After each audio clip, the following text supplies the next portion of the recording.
Tarrah, thank you so much for joining us. We're really looking forward to talking with you today. Thank you. Thanks for having me. Absolutely.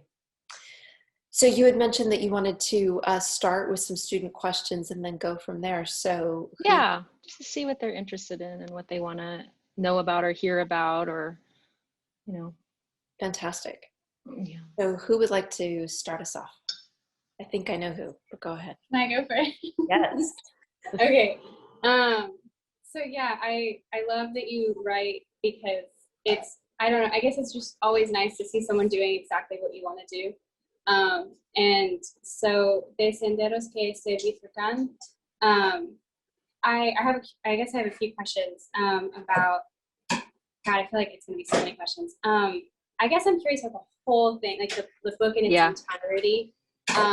Like how you went about writing, how you went, like if you did it, I guess, in parallel with the work, like if you were notebook in hand and the camera in hand, I guess how you organized it. I think something also, especially for me, is my dad's from Mexico, my family's from Mexico. They never taught me Spanish, and it pains me. And I love that your writing was both. It was Spanish and it was in English, and it's something I've always wanted to do myself. And I guess I was curious on how you went about learning Spanish, and your desire to incorporate it, I guess. So I should specify that, like, a lot of the inclusion of Spanish actually came out of my shame of not being able to speak Spanish. I love that. Yeah, I mean, the reason the book took so long is because I felt like, you know, I was asking all of those ethical questions that I think are really important to ask about whose story is this? Do I have the right to tell this story? When I'm looking at this larger historical context that had to do and has to do with Indigenous women, with mass rape as a weapon of war, with really traumatic social histories that to me are, I'm hearing someone's like, yes. Okay, so thanks. That to me are really difficult to think about, to make work about. And the reason why it took so long is because I needed to be asking myself those ethical questions as I was making the work. And so in the book, there's a lot of self-reflection on the act of photography and what it means to engage with traumatic histories and also engage with difficult photographs, painful photographs. And the writing really came out of those ethical questions that I was asking myself as I was making the work. And I thought that when and also another reason the book took 8 years to make is because it went through like 3 different versions. Like first it was this project called Strays that really was just like these color photographs that were a documentation of, like, they looked very much like almost meditative, empty photographs of just like me walking around Peru, or where I was staying, or pictures of the ocean, pictures of the nuns, like portraits of the nuns, portraits of their hands, conversations I had with the nuns, documents from the orphanage. And all of that was a completely different kind of book, with no writing at all. And I remember taking that first version of the book to portfolio reviews and just getting people's eyes on it, and people just asking, like, there was one reviewer that got it, which was Alexa Becker, and I think she's really smart and intuitive about work, but no one else really understood what was connecting those photographs together. And they were like, they would listen to me tell the story and they would be like, this is such a powerful story, but what you're showing me doesn't communicate what you are communicating to me. And so I went back to the drawing board. Like, I loved that book, but I scrapped it. I just put it aside, and I thought, well, maybe the book just needs an introduction. And so I hired a writer who I had worked with very closely, and they wrote something for me, and it just seemed really weird. It seemed like it was being told from a third person voice when it should have been my voice. And, you know, the essay form really scares me. I just am like, I'm not an essayist. I don't know about this introduction to this book, you know, because most photo books have like a writer that writes an introduction. And I mean, this is kind of a long way of answering your question, but it did go through so many phases. So after like attempting to work with writers and like hiring and commissioning essays, and then just feeling like they were wrong, and then going back to the drawing board on the book itself, and thinking about how the work called Time Twins, which is a chapter in the book, if you looked at it, it's that the impetus behind that section of the book was just when I was in Peru, that was a project that I never thought would be part of the book, you know, but it was like I had put out these ads to find other women who were born in 1979 and just kind of collected their stories. Like I had an assistant though, like I have friends in Peru just because I don't know where I went to school, Notre Dame, I had Peruvian friends. I don't know. I was always like, somehow there was always a Peruvian like in my cohort, like in the middle of the Midwest, I would just find the Peruvian and we would be friends. And I don't really know how that happened, but my friend Mary connected me with an art student who became my assistant, and we became very good friends after that. But she was helping me, and you know, she was assisting me finding materials, like helping me find the magazines. Like we would be working really closely together in the studio. And when I put out ads for those women, they came to the studio, and I just had my like phone recording on, and I would be asking them questions, but Carola would be doing most of the translation. And it really frustrated me because like I had taken Spanish for 7 years, but like, because my family doesn't speak it, and also my family, in terms of like, there's a lot of for early transracial adoptees, especially because my siblings are from other places. Like my sister is from a different part of Peru, and my brother's Black. So like the whole idea was color blindness. Like that's how we were a family. Like, but at the same time, that kind of doesn't acknowledge our differences. And so like speaking Spanish was a way that we were different. And so my parents like really discouraged that, but I don't think it was because they, like, I think there's a lot of politics around language that I didn't discover until I went to Peru and was really struggling with like the shame of people looking at me and thinking like that I was ashamed to speak Spanish, or like, why was I not speaking Spanish when my white partner was speaking like fluent Spanish? And like, you know, and it's like people speaking for me and thinking I'm like this meek woman who's like, you know, partner does all the speaking for me. And then there were stereotypes around that too. There were just so much that I discovered about the politics of language through making this project. And when I had those recordings of the women's stories, and I took them back to my studio to like see what I could do with them, I couldn't do anything with them because I couldn't understand them without Carola.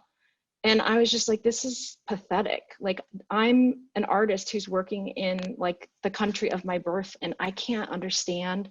And I just went through so much shame, and just like, so I went to Spanish classes. I'm like, I'm gonna learn Spanish so I could understand these recordings, but years went by and it like didn't happen, you know? And I think then I read Ansel Dua's book, and I went to a workshop with Carmen Jimenez Smith, and I just put it out there. I just said, I am so ashamed that I can't speak Spanish and I can't work with this material because I just have too much shame around speaking Spanish. Like, and then I realized that that shame was actually part of the project, you know, that it had to actually be embedded in the project in order for me to work with the material. So I took that, it was like 5 years later, I took those recordings out and I memorized it, because I had been listening to these recordings of like Sam Cooke and those Christmas albums that God, they're like my favorite Christmas albums, Nat King Cole. And I was listening to how like Nat King Cole learned his songs in like 30 different languages, but it's not like he spoke those languages. He he learned the languages through just like memorizing the syllables.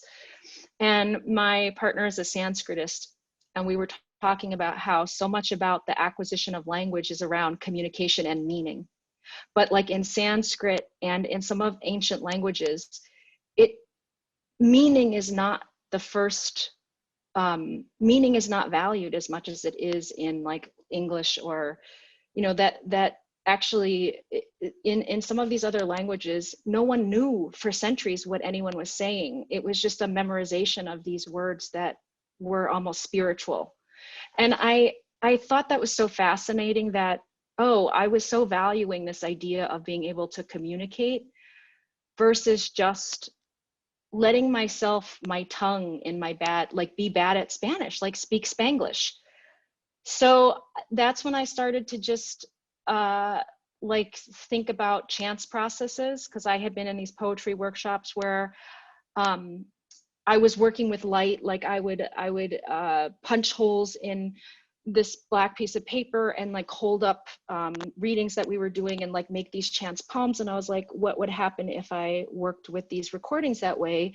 So I memorized the words, like Nat King Cole would memorize his words, and I memorized their stories, and then I just repeated them to this translation tool, like an early Google Translate program, and it would like spit out the weirdest shit. It was just like, I was like, oh my God, because I would pronounce the words wrong. And so through this like process of memorization and mistranslation is the way that those poems were made. And then through, you know, I was like, oh my gosh, but it was kind of a combination of my mispronunciation and their actual stories, you know? And so that's how those poems were really made. That's how the Time Twins section of the book was made. So as you could see, like, it wasn't like I had an idea beforehand. It just kind of came through failure and shame, embracing the shame, years of like putting those recordings aside, going to workshops, I mean, the work was really slow.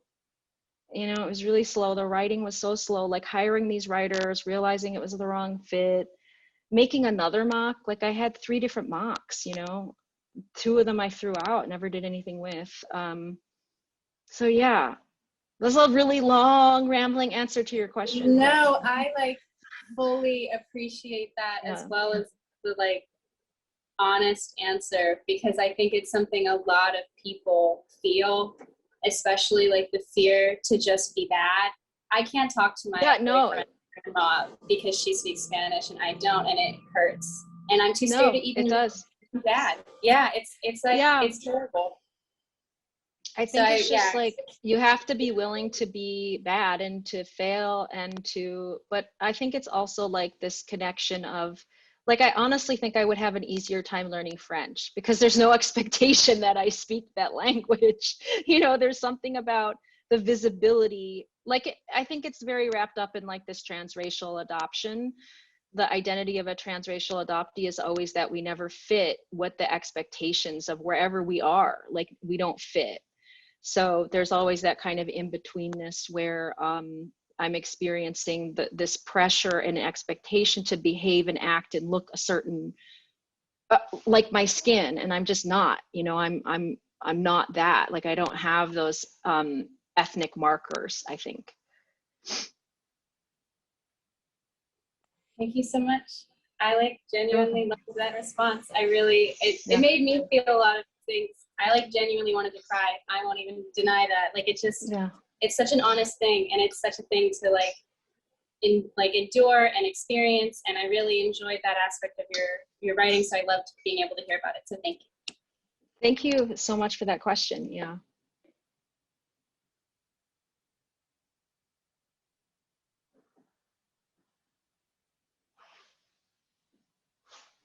I have a question. I was thinking about something that I read about your residencies in Lima. And just like, I was wondering, did you like, and this is a 2-parter, did you like really pursue specifically the residencies in Lima for your research? So it was actually really hard to go to Peru and work because I had to set everything up myself. There wasn't like an established residency there that I could go to. So I wrote a grant, and this is when I was living in Arizona, and not teaching and broke, and I was actually living with my parents. I wrote a grant, and I got it. I got this $5,000 grant, and so I needed to make that last 3 months. Like I wanted to spend 3 months in Lima continuously, and I hadn't been able to do that. And so that 5,000 got me a plane ticket, got me a place to live and a studio and food and my materials for 3 months. So I was like, but you know, that's why I was working with, I had this just dingy place that Corolla helped me find, and everything was kind of under the table. It was just paying wads of money to like people, and I don't even know. I think the mansion it was this dilapidated mansion that I think was condemned, and there were like people living down. I don't even know what it was, but I had a room there and I could lock it, and I didn't sleep there. I slept in a different place, but I treated it like a residency. Like I kind of just set it up for myself. So I got an assistant through Mary who helped me find Corolla. And I said, we're going to meet every day at 8 o'clock. Like I'm going to get up really early. I'm going to eat my sandwich and I'm going to go to the studio and I'm going to work every day until 5 p.m. Like it's my job. And I think I work really well that way because I've always had to work. Like I've always had a job. I've never been able to not be working. So even with teaching, it's like I am really committed to teaching, and it means that there really is no space left for my own practice when I'm teaching. So I've learned how to make work in these kind of like condensed, I mean, that 3 months was the luxury. I was like, wow, this is a lot of time. Normally it's like 2 weeks, you know, like I set up 2 weeks like that, but this was 3 months that I felt like was a luxuriously long time, that I set up myself, that I had the space, that I had made the schedule for myself. Like it was my job to make art.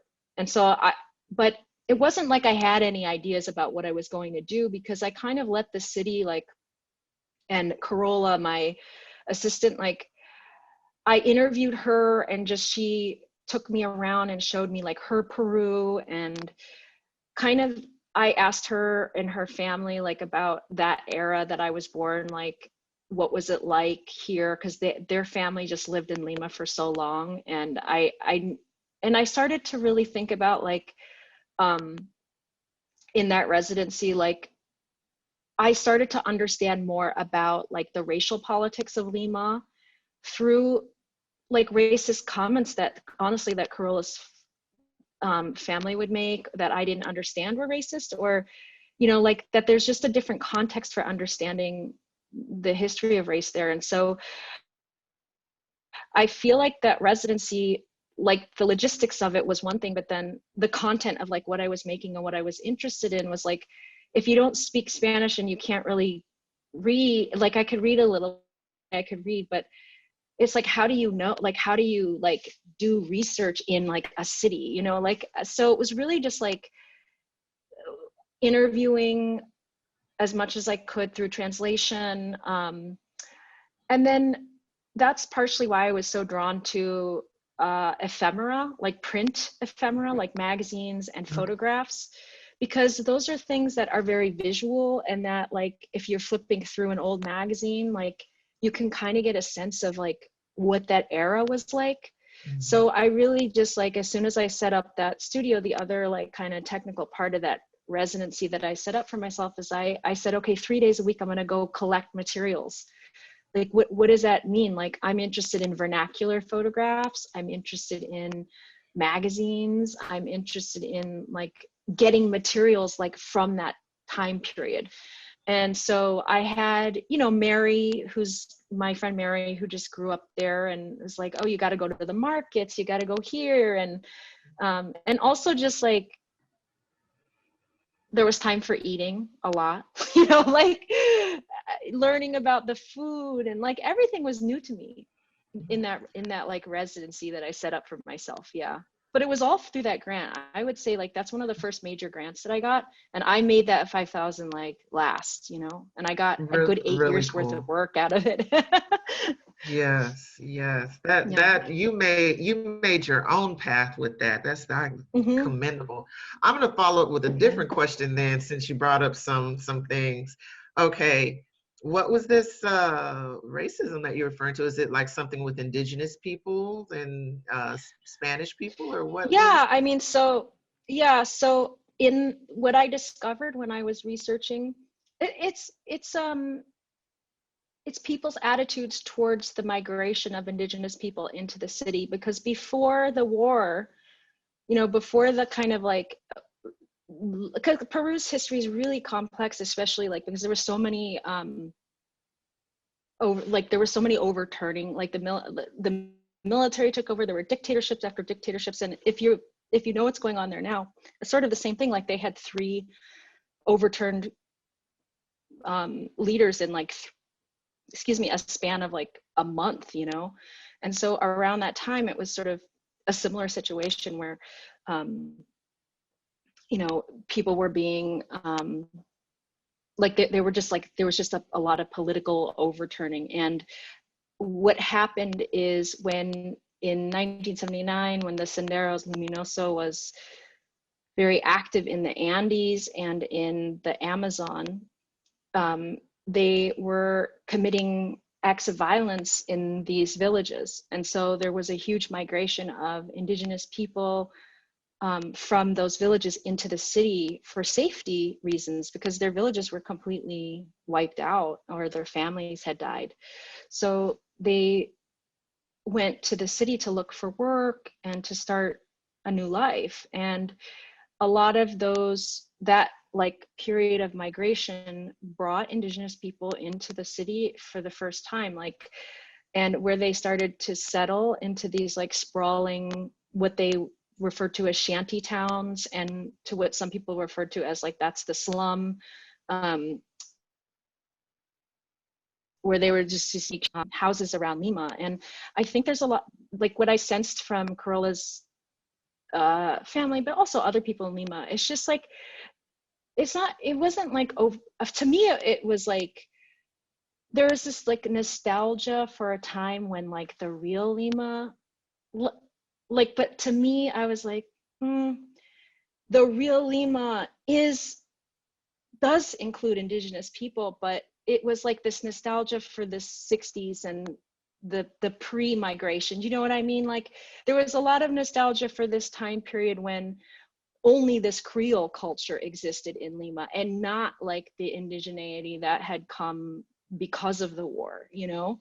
And so the mixing then of indigenous people, because also there's like Afro-Latinos, there's Chinese Peruvians, there's Japanese Peruvians, and everyone started to like migrate and mix more during that time. And I think that this like nostalgia, it was also a kind of like resentment about the mixing of, and the, you know, like to me, I sensed a kind of like generational, like for Corolla, she always knew it that way.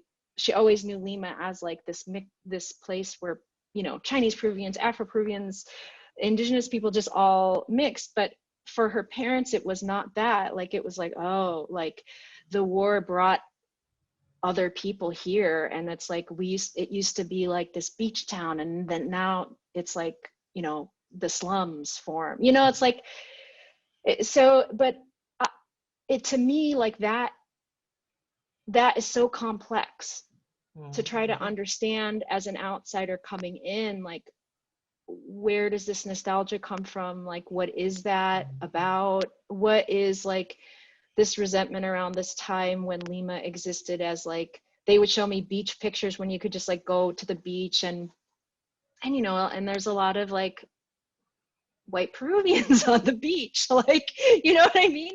And that did shift, and it did become, you know, there was a lot of poverty in the city. And those mansions, the one that I was living in, the one that I had my studio in, had this incredible history of its own, because it was kind of, I saw it as this remnant of this past time, you know, because those mansions existed in the time of that kind of nostalgia that Carolla's like grandparents and parents would reminisce about. It's like when the big rich houses were on the beach, and, you know, like, and again, I'm being very reductive, because that's like what I could gather, you know. It's sort of like, I was like, oh, there's all these, like, there's all this kind of politics around like what happened, and the mixing of races, and, you know, the fact that now this mansion is now abandoned, and like I'm squatting in this like mansion with other artists, you know,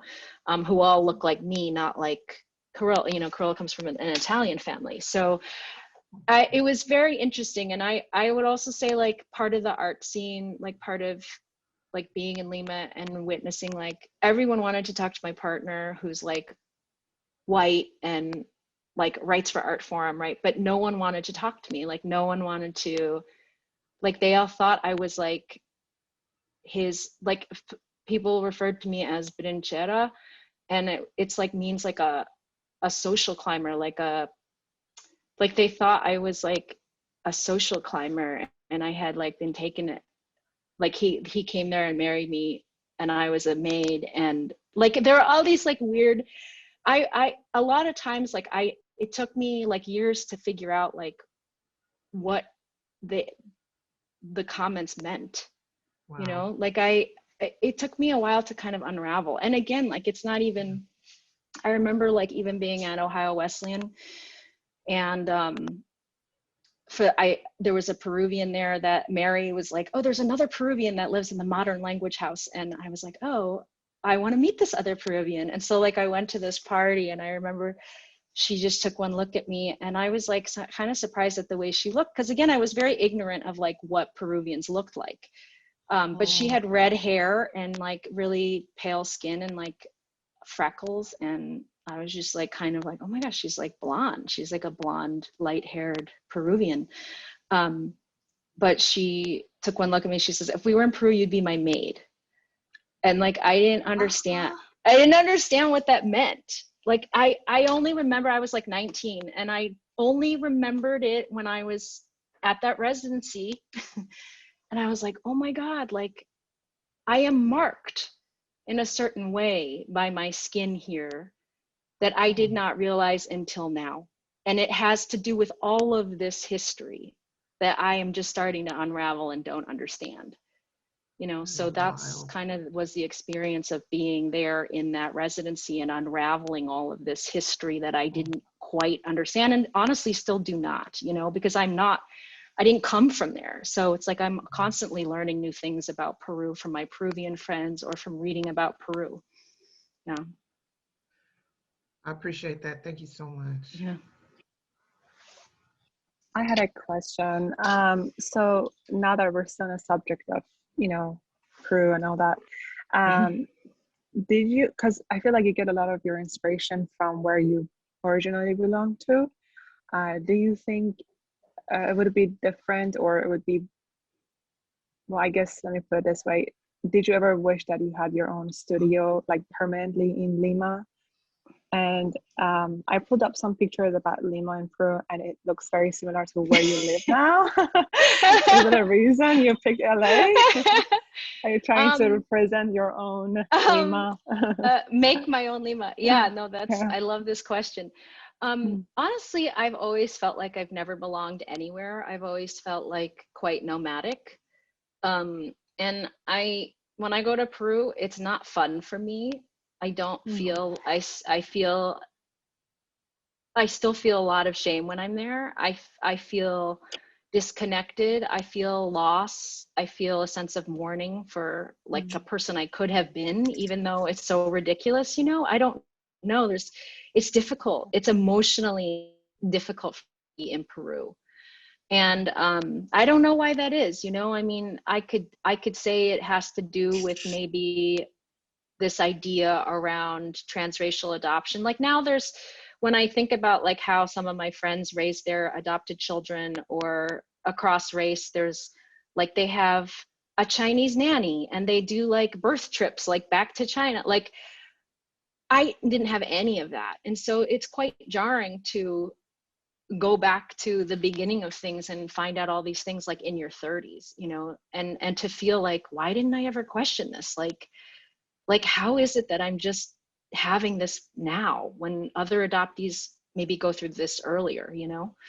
So I think like in terms of belonging, I've at some point in my life, and it was probably like through the making of this work, that I just feel like I'm okay with this idea of a transracial identity, and that a transracial identity means that maybe I don't have like an affinity group that sort of makes sense, but transracial is actually like an identity that I think most accurately describes the feeling of not belonging to either or. Like I don't belong in Peru and I don't belong in Ohio.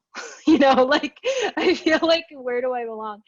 I guess that's just the question that everyone has, right? That I think my work tries to grapple with, like, what does it mean to have an identity that is about not belonging, is about being in between, or, you know, and I think that most identities are actually like that. Like when I think about like Ana Mendieta and her work around exile, and I think about biracial folks, or I think about immigration and the migrant experience, that these are all people that exist sort of between different cultures or between different races, and have to kind of think about the duality of their identities, right? And so for me, I just think that transracial is an identity that I think encapsulates like my experience more so than like, I mean, I think what you're asking is like, California seems like an odd place for me to end up. And I guess I ended up here for my job, you know, like I was interviewing for a lot of teaching jobs, and I had the opportunity to either move from Burlington, Vermont to, I had a job offer in Boulder, Colorado, and I had a job offer here, and then I think in Florida. And I was like, where is it that has an art scene, you know? And where is it that I could be around? Because being in Vermont is beautiful. I loved it there. I miss it often, but it's a lot of whiteness, you know? It's a lot of white culture. And I just felt like Los Angeles would be a place where I could be around people that come from different places. It has a real art scene. It's not just skiing and beer and hamburgers, you know what I mean? Like, I just was like so excited about the opportunity to not be completely surrounded by white people, honestly. Yeah. That makes sense. Yeah. Thank you.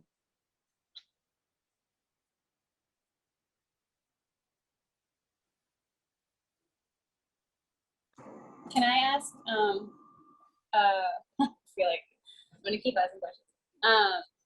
I feel like you might have mentioned this, so I'm so sorry if this is repetitive based on all the things that we looked at, but what do you use to photograph? Do you use film?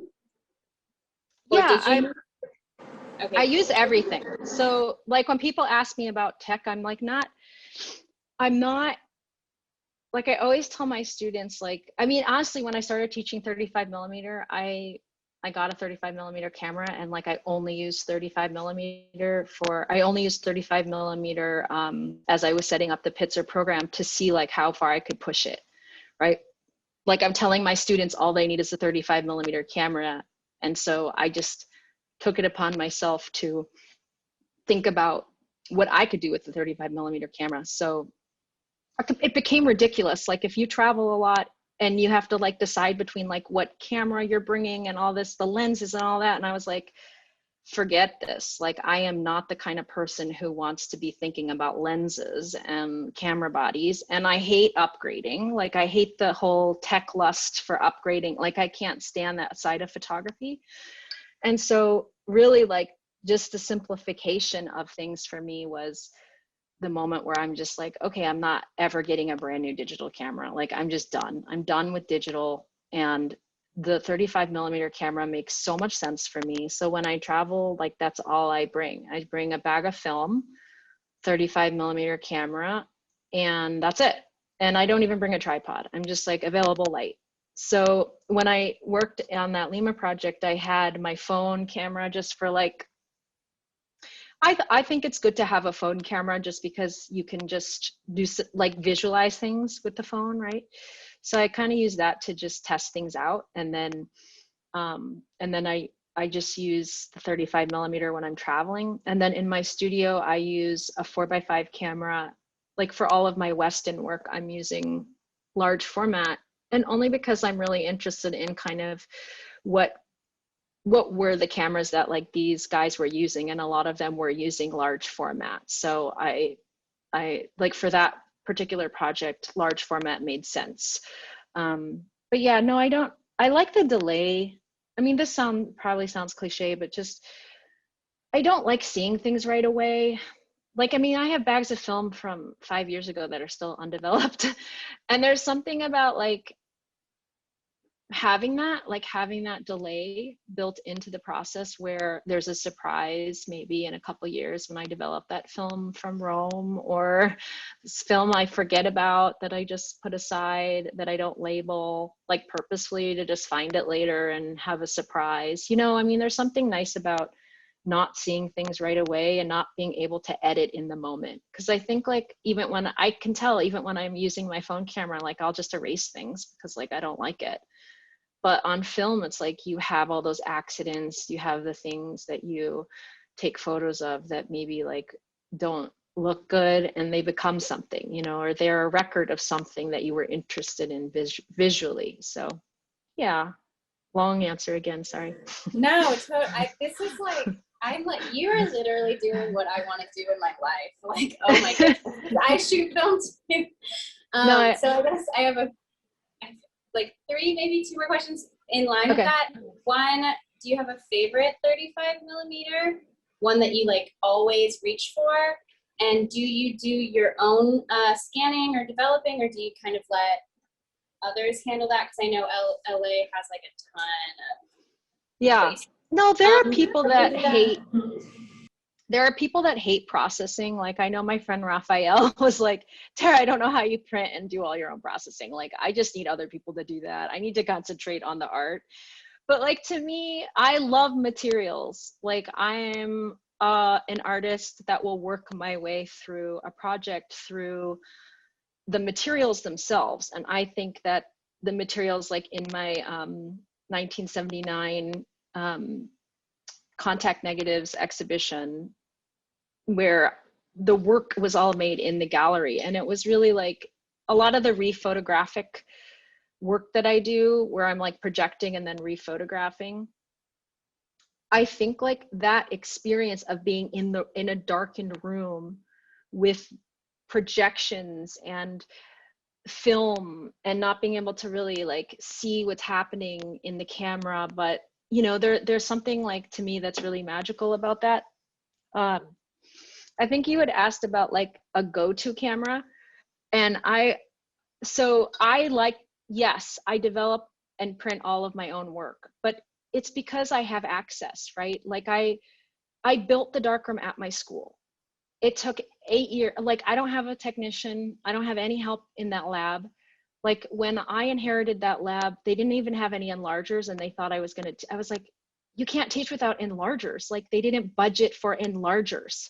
Like I was like, you can't teach without, you literally cannot teach without enlargers. So like it took me years to, number one, find the donors. Like I really feel like I built that lab. Like I built it from the ground up. I was with a budget, on a shoestring budget, like driving all over LA for Pitzer, like picking up parts of enlargers, Frankensteining them back together, ordering manuals from eBay, learning how to like build a Omega. Like so much of my own sweat, tears, and love went into building that darkroom space. And then finally, when I got a group of students who were interested enough to help me, you know, I employed them and we built the rest. We literally took a closet, drywalled it, made a book room. Like we, like me and my students just, again, like driving all over LA, picking shit up, learning how to put it back together, like doing things on a dime, like with our own time, our own sweat, our own labor. So I feel like that is now a community space that I share with all of my past students. I am so grateful to them. I'm so grateful to just be, like, have that space be this communal space that me and my students built, and I'm really proud of it. And so the reason I do all of my own developing and all of my own printing, silver gelatin printing, is because I built that space and I have access. And that's why this pandemic's been really hard for me.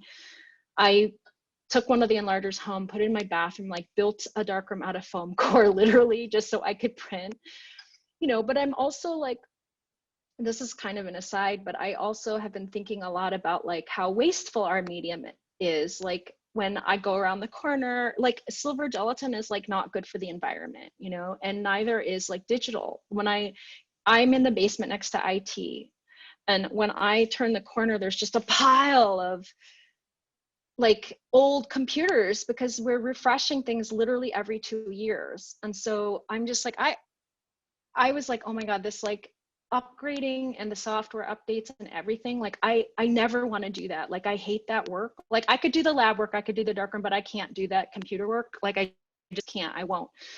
But you know, part of like what I'm now thinking because of the pandemic is just like, what are other ways of working that would be less impact, like less of an environmental impact? And that's when, I mean, part of what you didn't see in the work that I sent was just like how much my practice stems from like questions that I pose to my students or that comes out of teaching. Like, so because I didn't have access to the darkroom, I was like, what am I going to teach? I want to teach something with materials. So I was like, I developed this class called eco photography, which really like turns away from the darkroom and thinks about how to go and use 19th century processes and use them in a way that, like, how can we use food waste or compost or like avocado or, you know, cochineal to like make an anthotype? And what does it mean to like, because I was thinking about this today, like the history of photography is really important to my work. But the actual technical history of photography, if you go back to the 19th century and you look at kind of the race towards the fixed image, like I questioned that. I was like, why were we like racing towards this fixed image? Like the anthotype, the reason why it was abandoned is because it couldn't, and with many of the other processes, because it couldn't be fixed, it disappeared. And so I was thinking like if there was like a value in the idea of disappearance, you know, like what could you do with a medium that disappears, and how could you reframe the medium around disappearance? Like how could disappearance be valued instead of devalued, right? So that's when I just started to think about how much that connects to like different ways of thinking about how we value, just like in language, how some cultures value like communication versus just the sound or the beauty of the sound, right? So it's thinking in the same way, like if we value disappearance, then how would the medium change? Like how could I teach it? And how could students understand like the idea of disappearance as something valuable in artwork, like in artwork that we make together? And so I mean, a lot of those questions that I posed to my students, I was kind of framing them in terms of like environmental impact and in terms of like thinking about how like indigenous cultures, there are different ways of knowing and different ways of like, when you think of like when landscape looks untouched, people were living there, like indigenous people were there, they were always there. It's just that we didn't think of that as being like manicured in the way that like we manicure landscape, right? So there are so many questions that came up for me just through like thinking about the early processes of photography that were abandoned and why, and if disappearance could be valued, then maybe like the art that we make is not permanent and doesn't have this like, you know, that it could be more like, there's this Nomad Manifesto that I read, which is written by John Quick to See Smith. And she's an indigenous painter. And a lot of her work is also like done in the form of a parfleche, which is an envelope to carry food. And that, like, the idea of like art in as a Nomad Manifesto is that the art is made from whatever materials are available, that the art can be made anywhere, that the art can be made to travel lightly, that the art can be made to send to other people in a quick way, to think of art as being nimble and fast and light. And I mean, I loved these ideas, and like all of this stuff just came out of, you know, not having access to the darkroom. So as much as I love the darkroom and love teaching darkroom, like my future for the program at Pitzer is to think about a semester of making work with sun and water and maybe a community garden, and then the other half of the semester will be in the darkroom. So it's kind of having this like balance between environment, something that affects the environment in a kind of different way, and then something that maybe builds or replants or thinks of like a dye garden as a way to make photographs. Thank you. Yeah.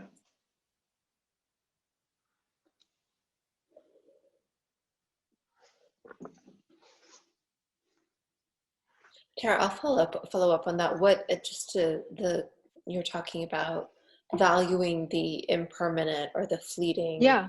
or the less permanent. How, like, what's an example? How did you do that?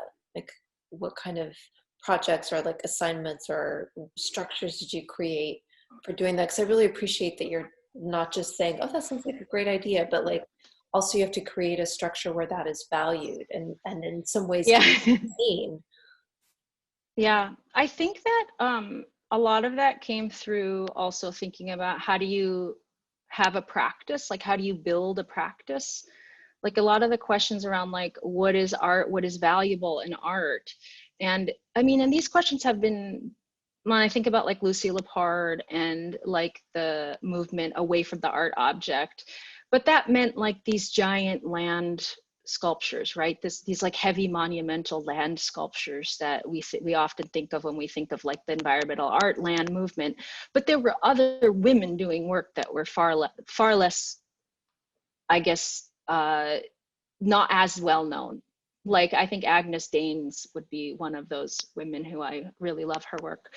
But I think like part of what I posed in the class was that I don't have the answers. Like we have to figure this out together.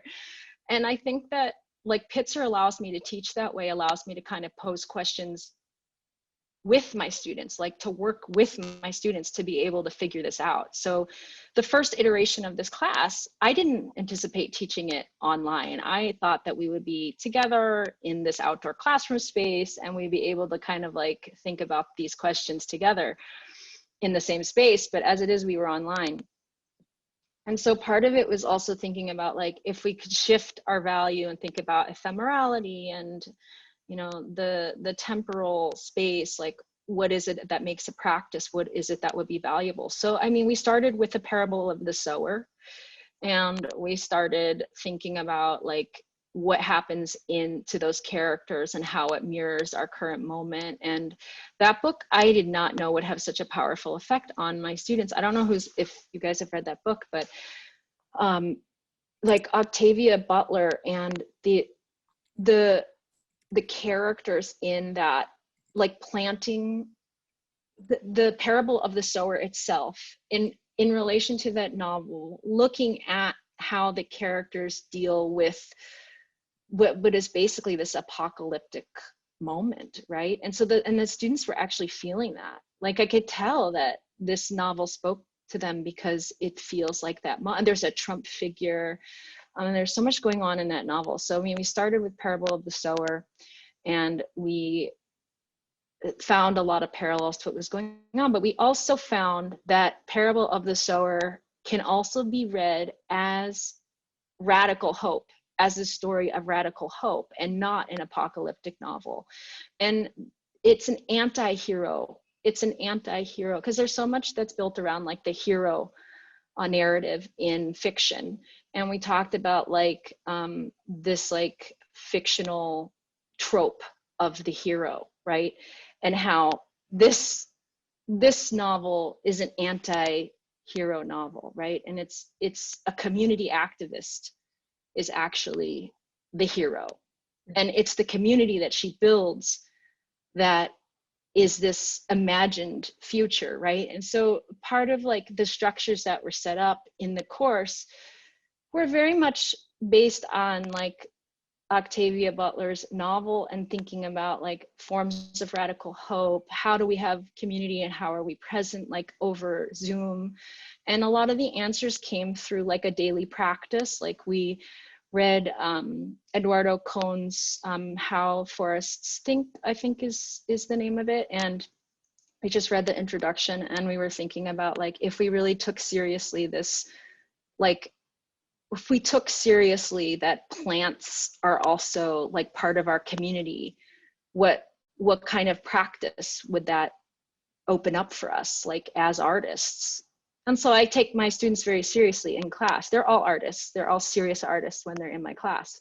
So we're like, let's journal together. So we just sat with our plant. We committed to sitting with our plant and observing it and talking to the plant for, I think like 7 weeks.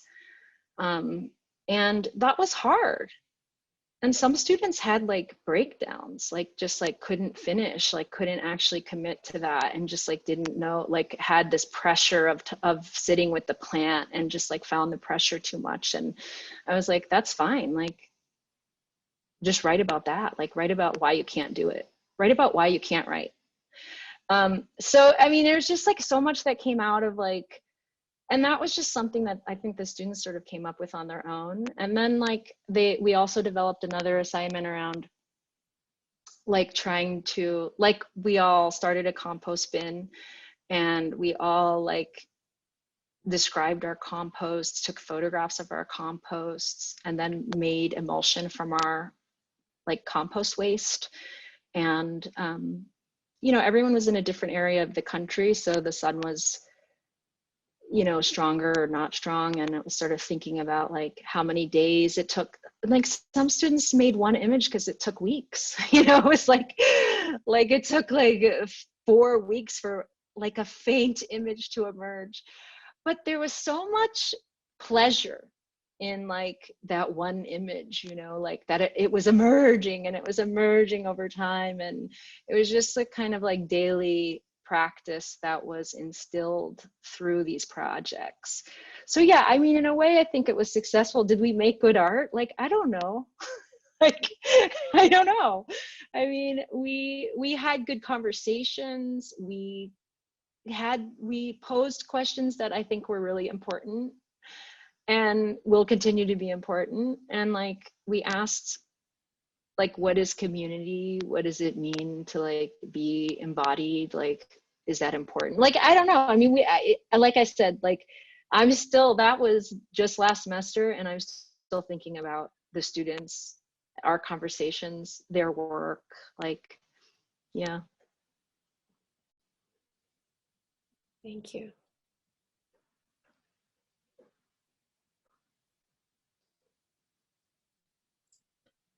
I think I'm really intrigued by your process. Like what I can gather is like lots of thinking, lots of writing, and like the result process. Like how do you define the projects?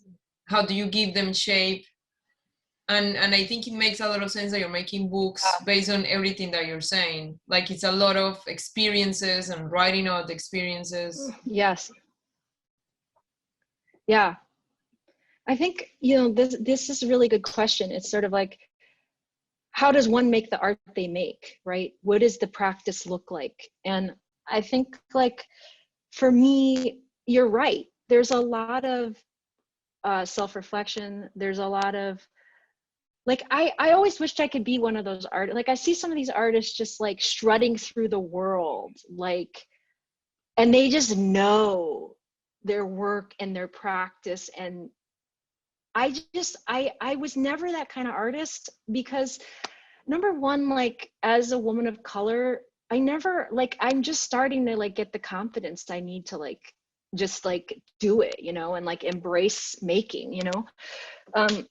And that has to do, I think, with a number of factors that I won't get into, but I think that I've learned to embrace this kind of like questioning of my own ethics of, like, I think photography is a violent medium, you know, and I am teaching a class right now about that violence and about the history of the camera as a violent tool, right? Especially when we think about like bodies of color and how they've been surveilled and controlled and racialized by the camera. And I've always been interested in the history of photography. And I've always been interested in like things like physiognomy and origins and genealogy. And it's probably has to do with my family. And again, this kind of transracial identity. But it's also instilled in me this kind of way of always questioning, like always thinking about, you know, just the right to imagination, the ethics around like what it means to, again, just make art. It feels like such a privilege, you know, because I come from such a working class background where like I didn't have access to art. I didn't have access to books. People that made culture didn't look like me. So it's like now I feel like I'm in this position, I'm educated, and I'm always asking myself, what do I do with my privilege? How do I hold space for other people that don't have as much privilege as me? How do I make work that is in line with my values as a human being, you know? And so, and I think that when I talk to other women of color, we all have this, but not all artists ask themselves these questions. And I think we're coming to a moment where people are starting to ask those questions of themselves, right? Because of the moment that we're in. But I've seen this moment come and go in the 90s, in the early 2000s. Like this moment will go, will be like the art. People are interested in this question because we're like post-Trump, right? We're still in the Trump era, right? But I think that art is so shaped by the political moment, right? And so when I think about like who I am and my position in the world, it so much relates to how I make art and the questions I'm constantly feel like I can't stop asking myself in the making of the work. And so it makes me kind of this, like I always think grad school is such a weird time because you're having to like super analyze the things that you're working on as you're working on them. And like it's hard for me to let go of that mindset, honestly. Like I'm always asking myself like, what am I doing? Like, what does this mean? And maybe it's like in the back, you know, and I'm such a lover of materials that what gets me through to the other side of a project is the materials themselves. But there's always those questions in the back of my mind, right? And there's always like that kind of the kind of larger questions having to do with an ethical practice. And those are things I take really seriously, and they come out of teaching, and I can't separate my teaching from my making. So a lot of what you're asking, like, how do you get to a project? What does the practice look like? I mean, for me, it's very much connected to teaching. It's connected to my identity. It's connected to the questions I ask myself as I'm making the work that I can't help asking myself. And maybe I'd be a better artist if I could stop asking myself these questions. But as it is, like, I can't.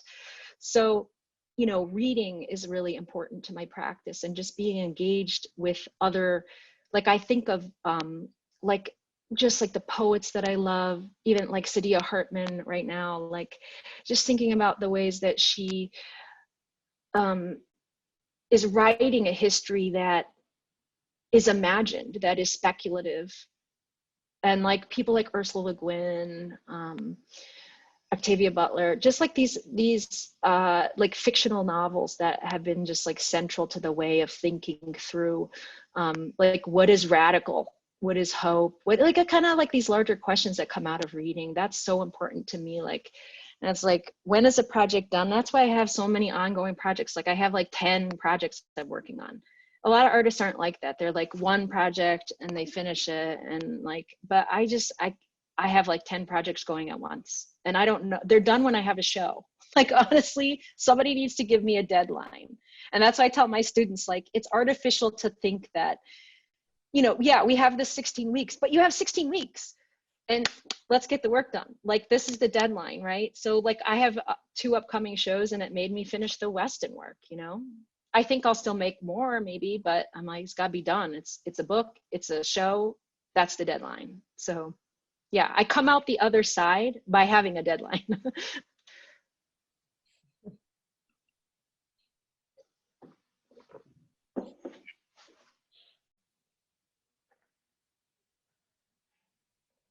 Very interesting. Thank you for your answer.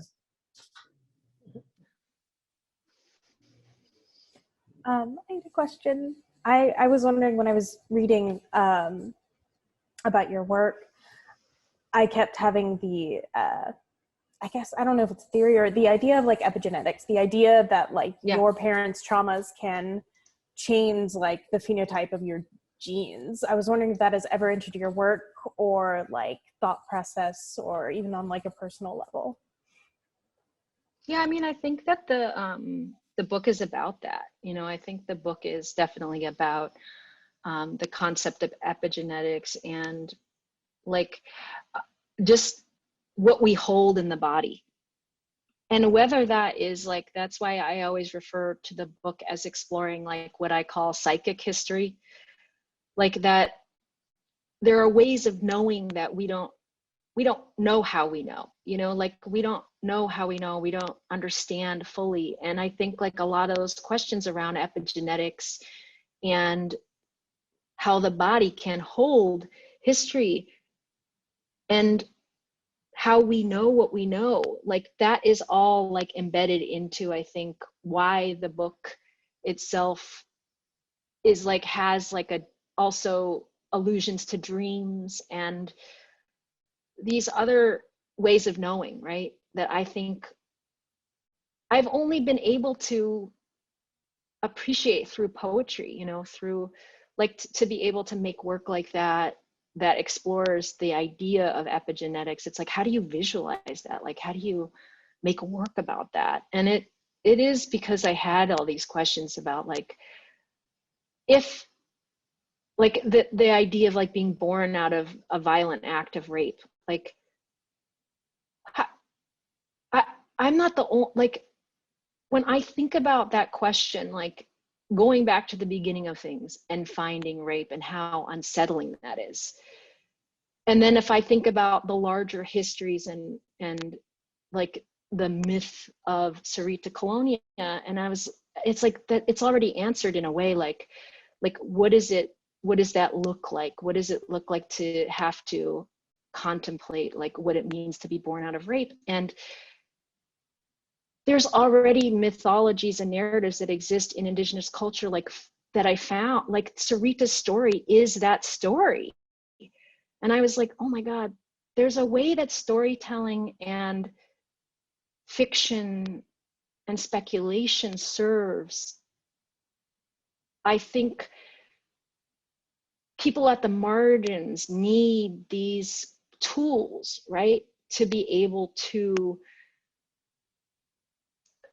comprehend something so incomprehensible, you know, like, and that is part of like what the book attempts to ask is like, how do you make work, or how do you visualize and try to make sense of something that is ultimately like incomprehensible?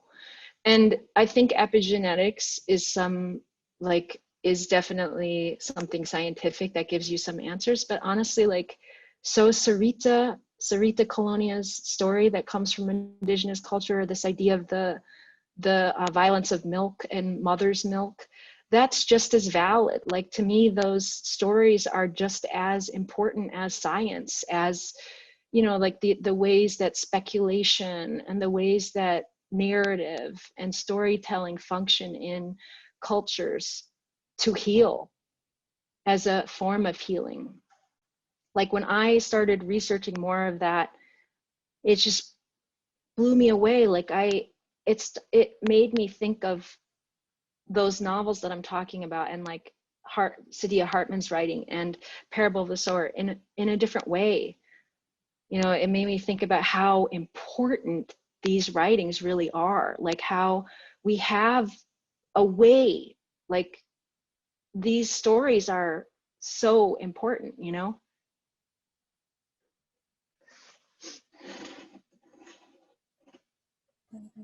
Thank you so much. That was super thoughtful. Thank you. You're welcome.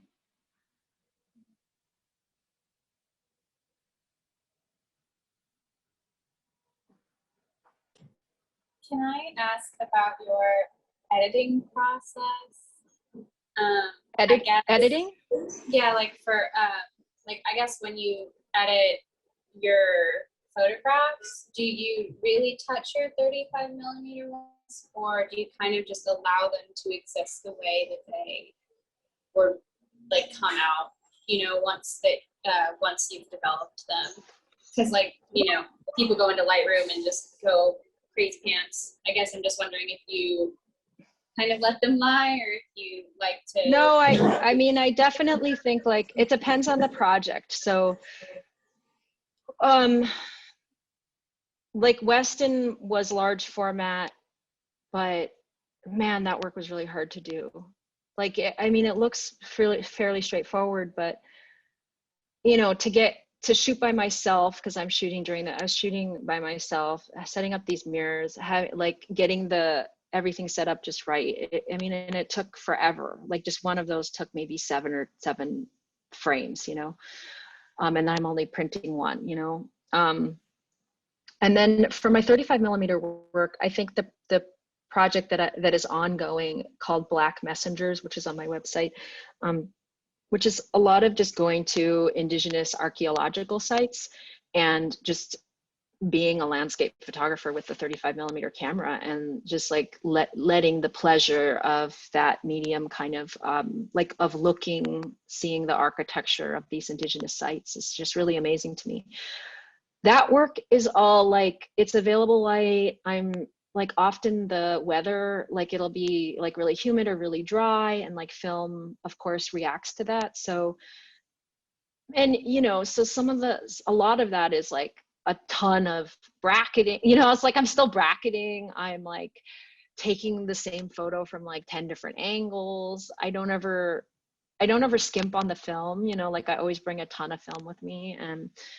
And yeah, I mean, definitely like there's so much editing that goes into Black Messengers, that work, because I'm just traveling so much, and a lot of the film got ruined through x-rays, like, or I messed up in the developing process, but still wanted to use it. So it's like working with the grain then, you know, I mean, yeah, there's a lot of editing. I don't think I've ever had a project where the editing phase for me is actually like really, really important. I've never like, yes, there's pre-visualization, but there's never a project that I just was like imagined and then it just turned out perfect without redoing it like 10 times. You know what I mean? Like, even the Ansel work is a fairly straightforward project, but like those videos take forever to make, you know? Like just the setup of them, like the hair pieces with the coffee, like, oh my God, like the dipping my hair in the coffee and then erasing it. And like 1 minute of erasing is like a workout. Like, it's like, and then my hair is like disgusting at the end of it. Like, I mean, just like a lot of the work I do, it's like, yeah, a lot of it is so heavily edited and just heavily like revised. Like when I talk to my students about like, good work, good papers, like good writing, right, has revision. And like I think like of my processes, yeah, it's like maybe not edited, but it's revised. It's like I rethink the project. I think there's a better way to do something or show something, and I do the work to make it better, you know. Thank you so much. You're welcome. I had a question. So I'm a painter, so when I see work, the first thing I typically notice is color a lot. And I noticed like that looking through your work, obviously it's very grayscale, black and white, but I wanted to know, I guess, your thought process behind the minimal inclusions of color that you do allow to come through each image, and if it's intuitive or if there is, you know, a specific process or reason behind that, if that makes sense. Yeah, I mean, color, God, I love color. I mean, part of the reason why I shifted towards black, because if you look at my older work, it's all color. Like the Peru work actually started out as these large color, like colorful, they are so colorful, as these large colorful, almost poster-like images that I was just rephotographing the magazines with these like color gels on them. And so that's how the work was originally exhibited. And that led me to revise the project into Senderos. Over many revisions, right? But I mean, it was sort of still working with that archive. So there is a lot of color work, and there's color versions of the Time Twins, and I was shooting color film. But and so like when I was working with the Hasselblad with the square format, it's really just like you can load two backs. You can load a black and white back, and you can load a color back. And so I would just shoot both, but they were film. So in terms of thinking of color, like I love color, and I worked with color for a really long time. It's just that when I started working at Pitzer, honestly, like there was no way for me to print color, and there was a way for me to print black and white and film. And at that point, it was around 2014, 2013. And I think that's also when, like I would say that like film started to have like a different, I don't know, cultural value. Do you know what I mean? Like, because everyone could easily get an Epson printer and print gigantic, you know, like there was a moment in the early 2000s, in 1999, 2000, when it's like I was in school, when it was like, you know, you had to, if you were going to make a big giant color print, it was a lot harder than just having an Epson, right? And then when those Epsons came out, it kind of gave photographers more access, and then they got cheaper and cheaper and cheaper. And I feel like you'll see some of the trends in galleries and stuff kind of following this, the availability of technology in photography, which is always like really interesting to me. But I think like in terms of color, it became easier to print giant color photographs at the same time that I was forced to build a darkroom for my job. And honestly, I just didn't have enough time to also keep up with, I mean, I run an Epson printer in my home studio now, but at that time, it's a lot of work to build a darkroom. And so I was just like, and it started to have more of a cult value. You know, like shooting film and printing silver gelatin prints, like not everyone had access. That's when everyone was closing their darkrooms, right? If you look across the country, like most darkrooms were being shut down, and I was opening one. So, you know, my work took a little bit of a shift, because I was thinking like, and it wasn't a conscious decision. It was just like, I want to work with the same tools my students are working with. I want to get back into film in a way that I can help them make the work. Like I hadn't shot large format in a long time, but then I was like, oh, I'm going to teach a large format film class because I can, because I have the materials, I have the tools, I have the darkroom. And guess what? My students are they can take digital color photos anytime they want, but what they can't do is use a large format camera on their own and learn how to like process this gorgeous, you know, black and white silver gelatin print. So my work changed because of my teaching. Yeah. And I still think about color. I would love to teach color. I just don't have the facilities. Yeah. I have a question going back to some of the images in your book. I think it was under the section with the disabilities, I think you had it labeled, but you had an image of a two-headed baby lamb, and then you had the image of the dog, and then you had some readings to go with those images. Yeah. I'm wondering if you could expand more about how you found those images or the stories behind it. Yeah, so all of the images in the book that are not the appropriated magazines and the vernacular photos that you see are my photographs. They're from my own archive that I personally took them. Like the two-headed goat was actually from a museum of birth defects in Cusco that I went to. And, you know, there's a lot of these museums, if you travel to like, to places like Cusco, where museums still have a kind of 19th century feel to them, where there's like these didactics that are like all hand drawn, and there's kind of like, I mean, they're fascinating to me. They're kind of like this leftover, almost like a, what is that called? Like, oh my gosh, Jillian, what is that called? Like those museums of wonder, or those like cabinets of curiosity. Yes, yes. It's kind of like when I travel, like I love going to museums, and often I travel in smaller villages and just to get to see more of Peru.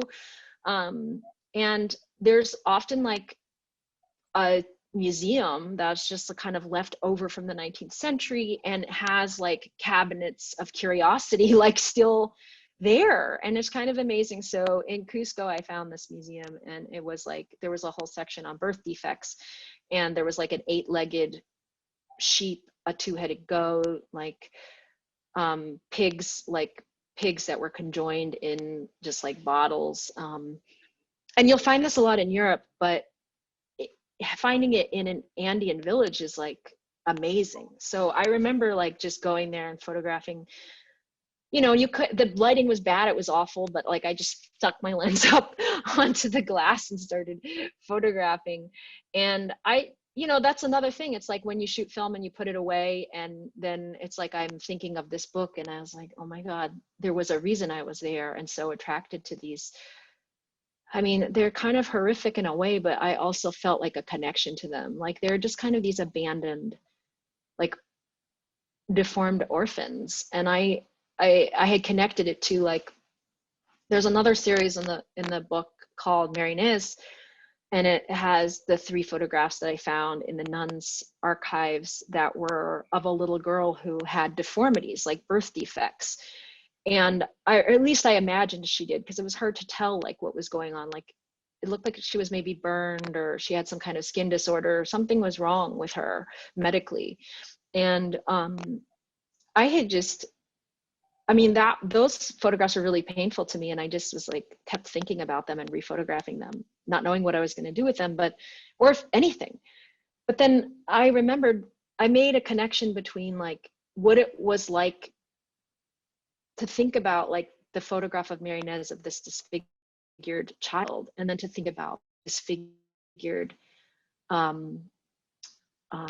like unborn, like there's a lot of like fetal, like in that display there were a lot of like fetal examples of like birth defects, and so the animals were like aborted and then like put in these jars. And like to me that was just so, I don't know, I just made this connection back to like my own beginnings in an orphanage, and this idea of like what is a birth defect, and then literally like connecting that to the photograph of Marinés, but then also thinking about like what it means to be aborted versus what it means to be given up for adoption, you know, because there's always like that, like I just remember my mom like being like, well, you know, you should be grateful because you weren't aborted. And like I was just like I always grew up being grateful that I was adopted and not aborted. And so there was just something about like the connection between like birth defects, and the kind of like emotions that I had when like thinking about these like conjoined fetal birth defected animals that are just like in this Andean village, you know, in this museum, and then this photograph. And so like I hope that all comes through in the book, but like I know you won't get like the specific personal connections, but I think if you read the the dreams and this kind of like haunted, like I always think like, oh, there's like something about the word spectropoetics that I really like, because it's like about like the haunting of a life, like the ghosts that haunt a life.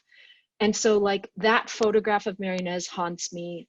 That trip to the Museum of Birth Defects in an Andean village sometime in 2010 or whenever I took that photo haunted me. The image of the twin beds from my grandmother's house, I cannot tell you, that is what they did. They pushed the beds together, and I always had to sleep in the crack. Like, I was like, why are they always putting me in the crack? Because I would always like never sleep as a child there, because I would just constantly be worried about falling into the crack. Like that's a real story. And then some of them are just dreams like that I've had, like about like when the mothers stop looking.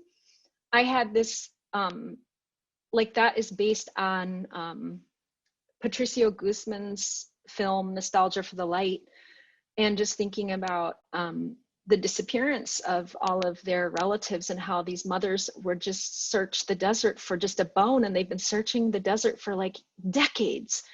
And I was just thinking about, will the mothers ever stop looking for their dead loved ones? Like, will the mothers ever stop looking? And if they stopped looking, like what would happen? Like, what would the world be if those mothers stopped looking?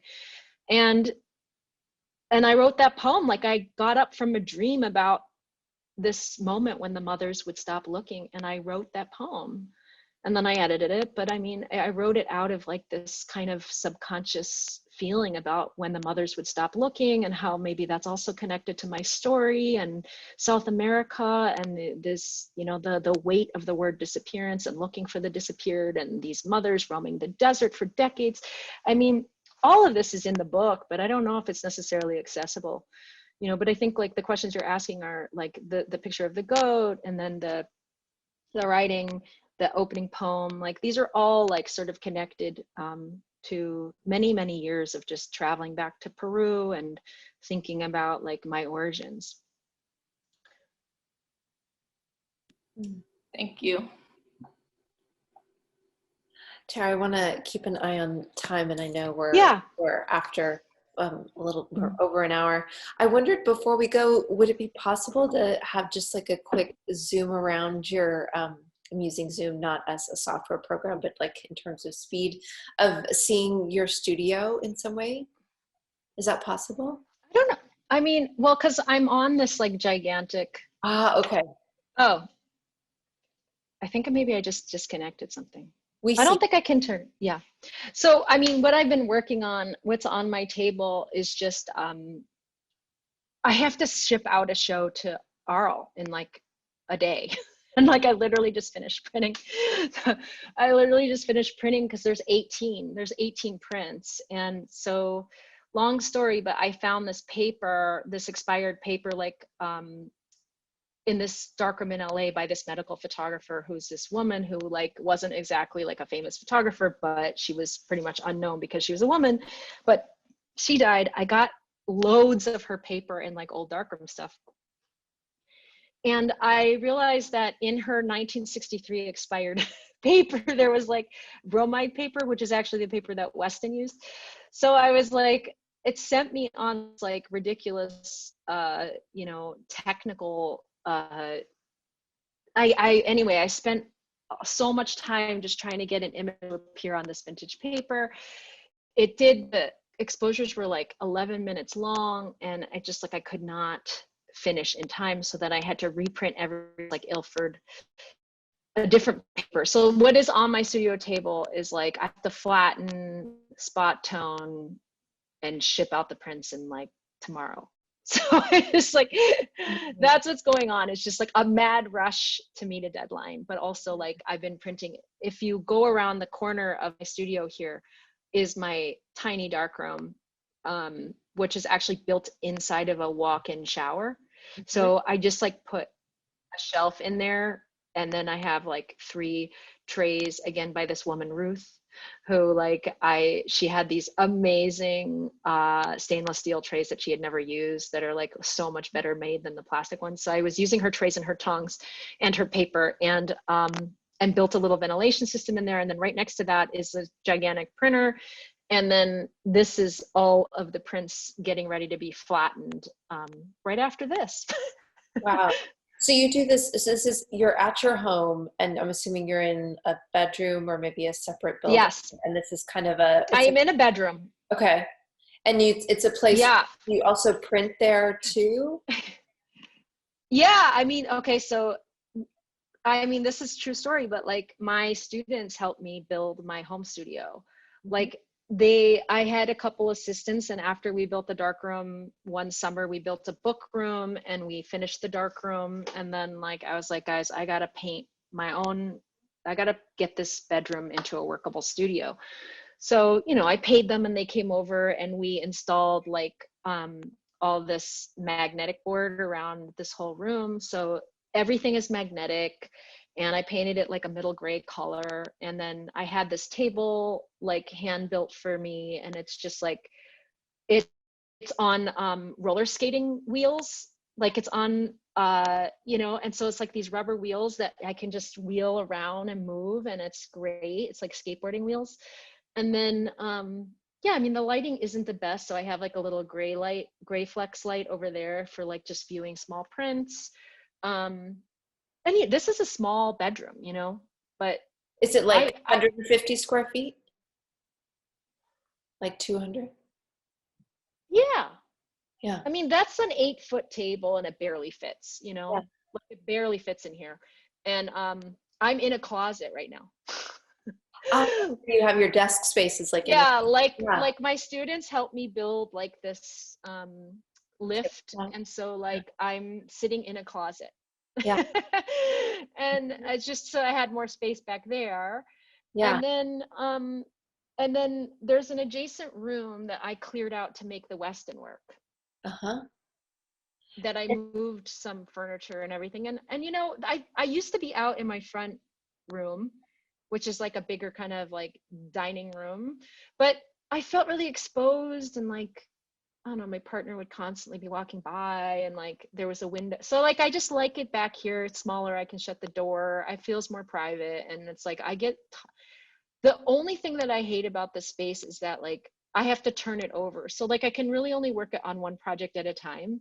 So like when I kind of was like doing my eco photography stuff, this was like an alt process space, which doesn't really mix with silver gelatin. So it's like, it took me like 5 days of running back and forth to school and like taking stuff back. Like, you know, like every time I have to work on a new process, I have to kind of set up the studio. And so it just takes a few days.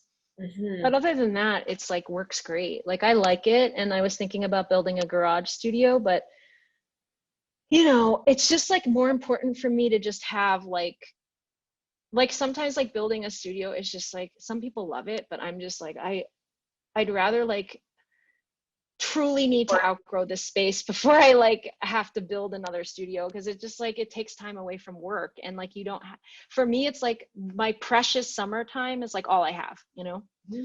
So. I do know about that. Yeah. And, do you keep like, is the room you're in your studio, like if you want to just read or watch a film or something like that, do you, as part of your work, like do you go in there, or is that not really? Yeah, I have that chair there, which is okay. My chair there is like usually where I like read, but where I have a writing desk, and this is hilarious, but like during the pandemic, I took a writing class with R.O. Khan, and we had this daily writing assignment where we had to like write 100 words a day and send it to her. And like the only time that I could like do it is like at 6 a.m. when I woke up. And so I was like, okay, I'm gonna make a commitment to doing this even outside the class. And so I started a dream journal, because I'm like, what do I write about? I'm like, I'll just write my dreams down. And many of those dreams actually became poems. The opening poem was a dream.